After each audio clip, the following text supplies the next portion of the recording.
My recommendations on the regulatory side would be understand what is the regulatory landscape, and that includes whatever regulations you have to meet.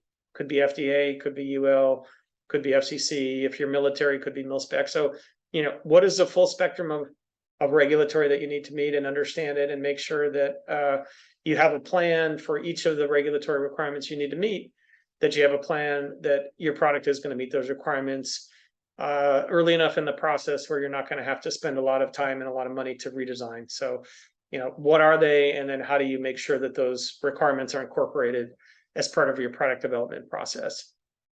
The other would be proactive. So you want to not only understand the requirements, make sure you have a plan, but then do what I call pre-qualification testing. So what tests are likely to be performed by the labs?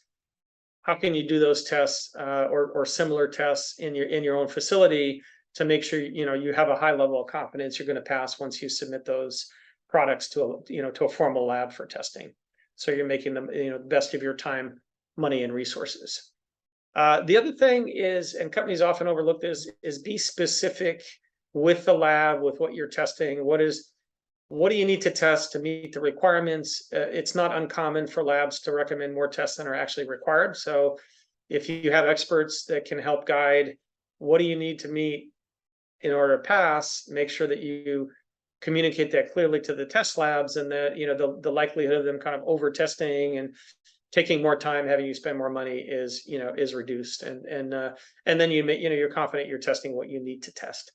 And then the other thing would be, as part of the process, labs do need management, just like anything else, just like a good development team or a manufacturing partner. So make sure that as you go into testing, you have the right resources lined up so that you can adequately manage the lab and make sure that they're doing what you need to do to keep the testing on track, meet your requirements, and have your product pass the first time through.